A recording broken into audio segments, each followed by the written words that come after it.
जीवन में हम ऐसी कई वारदात अपनी आंखों के सामने देखते हैं जिन्हें देखकर गुस्सा और घृणा दोनों मन में जन्म लेती हैं। जैसे कि आतंकवाद हो या समाज में होने वाले बलात्कार जो हमारे अंदरूनी मन को झंझोर देते हैं। ऐसे में मन में सिर्फ एक ही इच्छा आती है कि ऐसे दोषियों को कड़ी से कड़ी सजा मिलनी चाहिए। पर ऐसा सोचना जायज है?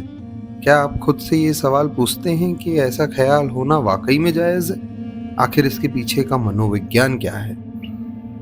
1981 में मरियन बेकमेर, जो जर्मनी की रहने वाली थी, बीच कोर्ट रूम में ट्रायल के दौरान दोषियों को गोली मार दी, जिसने उनके 7 साल की बच्ची के साथ रेप करके उसका। वैसे ही जेसन वोकोविच, उन्हें अलास्कन एवेंजर के नाम से भी जाना गया, उनका बचपन डरावने सपनों से भरा हुआ था। उनके सौतेले पिता ने जब वो 13 साल के थे तो यौन संबंध बनाया, जिस वजह से उनने अपना घर 16 साल की उम्र में छोड़ भी दिया था।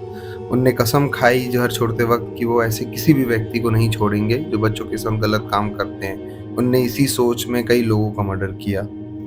गैरी प्लॉशे, जिनके 11 साल के लड़के के साथ उसी के कराटे टीचर ने गलत किया, उनने उस टीचर को जब वो पुलिस हिरासत में एयरपोर्ट से जेल ले जाया जा रहा था तो गोली मारकर हत्या कर दी।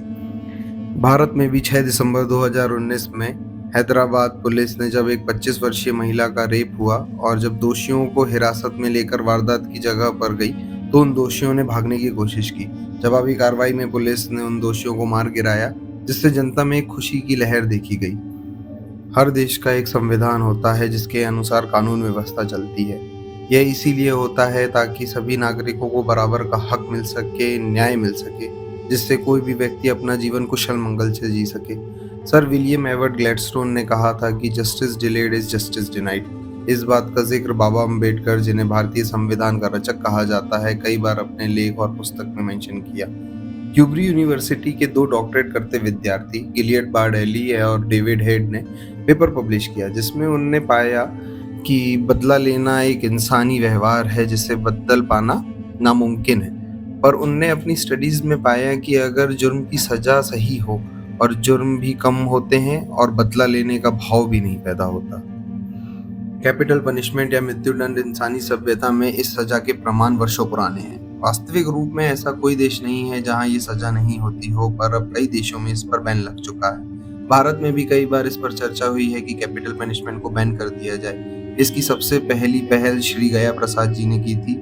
यूएन ने भी कई बार इंडिया पर दबाव बनाया है कि कैपिटल पनिशमेंट को रोकने पर सुप्रीम कोर्ट अपना कुछ फैसला सुनाए, पर सुप्रीम कोर्ट के कई वर्डिक्ट्स में कहा गया है कि जरूरी है ये होना, भले ही rare of the rare case में, पर इस सजा का होना बहुत जरूरी है।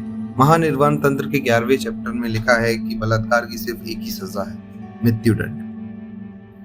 मैं लेकिन आपसे पूछना चाहूंगा कि भारत जैसे सांस्कृतिक देश में जहां बलात्कार एक आम बात हो चुकी है, उन केसेस में कैपिटल पनिशमेंट देना गलत है? क्या हम अपनी बेटी और बच्चों को ये विश्वास नहीं दिला सकते कि वो इस समाज में सुरक्षित हैं? गौर से सोचिए और अपनी राय कमेंट सेक्शन में दीजिए।